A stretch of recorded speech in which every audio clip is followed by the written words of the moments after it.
हिंदू पंचांग के अनुसार प्रत्येक वर्ष चैत्र मास के कृष्ण पक्ष की अष्टमी तिथि पर शीतला अष्टमी या बसोड़ा पर्व मनाया जाता है।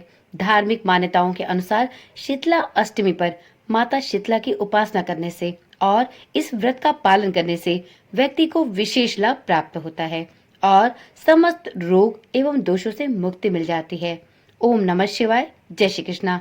आप सभी का सनातन धर्मसार चैनल पर बहुत बहुत स्वागत है। मित्रों, शीतला अष्टमी का व्रत सभी माताएं अपनी संतान की दीर्घायु और उसके उत्तम स्वास्थ्य की कामना के लिए करती हैं। शीतला माता की पूजा करके यह प्रार्थना की जाती है कि माता उनके बच्चों की प्रत्येक प्रकार के संक्रामक रोगों से रक्षा करे। पौराणिक मान्यताओं के अनुसार शीतला माता चेचक की देवी कहलाती हैं और माँ की कृपा बच्चों पर बनी रहे, इसलिए शीतला अष्टमी पर पूजा और विभिन्न प्रकार के उपाय भी किए जाते हैं। स्कंद पुराण में भी बताया गया है कि ब्रह्मा जी ने सृष्टि को रोग मुक्त और स्वच्छ रखने का कार्य शीतला माता को सौंप दिया था, इसलिए इन्हें स्वच्छता की देवी के रूप में भी पूजा जाता है। इस वर्ष शीतला अष्टमी का व्रत 22 मार्च को रखा जाएगा। इसका आरंभ सप्तमी तिथि से ही हो जाता है। सप्तमी तिथि पर ही घरों में भोजन बनाकर रख दिया जाता है। फिर शीतला अष्टमी पर माँ शीतला को बासी और ठंडे खाने का भोग लगाया जाता है और इसके बाद इस भोजन को परिवार के सभी सदस्यों द्वारा प्रसाद के रूप में ग्रहण किया जाता है। शास्त्रों में इस दिन किए जाने वाले खास उपायों का वर्णन भी मिलता है। तो चलिए आज की वीडियो में हम कुछ ऐसे ही खास उपायों के बारे में जानते हैं कि यदि हम इन उपायों को शीतला अष्टमी पर करते हैं तो हमें निश्चित रूप से अपने बच्चों से संबंधित सभी प्रकार के संक्रामक रोगों से परेशान होने की कोई आवश्यकता नहीं होती। जी हाँ, यदि आप शीतला अष्टमी पर इन विशेष उपायों को करते हैं तो माता शीतला आपके परिवार के सभी सदस्यों की विभिन्न प्रकार की घातक बीमारियों और संक्रामक रोगों से रक्षा करती हैं।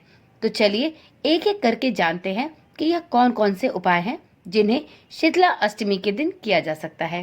तो मित्रों, शीतला सप्तमी की शाम को आप गुड़ के 21 गुलगुले बनाएं और इनके 3 हिस्से करके रख लें। पहले हिस्से को आप रख दें और इसे बासी भोजन के रूप में अष्टमी के दिन माता शीतला को भोग लगाएं। इसके बाद एक हिस्से को अष्टमी के दिन गाय को खिला दे।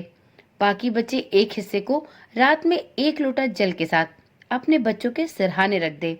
सुबह उठकर उस लोटे के जल से बच्चों को छींटे दे और गुलगुले बच्चों के ऊपर से 7 बार उतारकर किसी काले कुत्ते को खिला दे।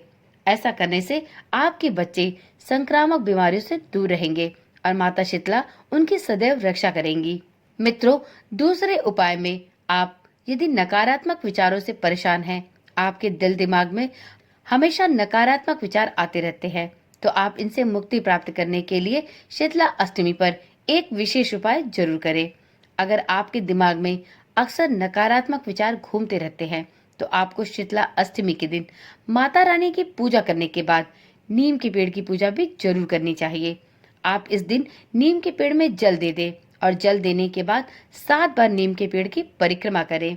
इस उपाय को करने से भी आपके अंतर मन में चल रहे सभी नकारात्मक विचार दूर होंगे और आपके जीवन से नकारात्मक ऊर्जा भी समाप्त होने लगेगी। मित्रों, तीसरे उपाय के अनुसार यदि आप विभिन्न प्रकार की बीमारियों से अपने परिवार की रक्षा करना चाहते हैं तो आपको शीतला अष्टमी के दिन माता की पूजा के दौरान माता को हल्दी भी जरूर चढ़ानी चाहिए। आप शीतला माता की पूजा के बाद इस हल्दी को परिवार के सभी सदस्यों के ऊपर लगाएं, खासकर बच्चों को जरूर लगाएं। ऐसा करने से परिवार के सदस्यों और बच्चों में मौसमी रोगों के अलावा अन्य गंभीर बीमारियों से लड़ने की क्षमता भी बढ़ती है। माता शीतला का वाहन गधा है। इस दिन गधे की सेवा भी अगर हो सके तो जरूर करें। आप इस दिन गधे को उसका मनपसंद चारा खिलाएं। इसके अलावा माता का प्रसाद आप किसी कुम्हारिन को भी जरूर दें। इससे आपकी पूजा का पूरा फल आपको अवश्य प्राप्त होगा और शीतला माता की कृपा आप पर और आपके परिवार पर भी बनी रहेगी। तो मित्रों, यह थे कुछ विशेष उपाय जिनको आपको शीतला अष्टमी के दिन जरूर आजमाना चाहिए। तो चलिए मित्रों, आज की वीडियो यहीं पर समाप्त करते हैं, परंतु शीतला अष्टमी की कथा के साथ हम फिर मिलेंगे। तब तक के लिए ओम नमः शिवाय। जय श्री कृष्णा। राधे राधे।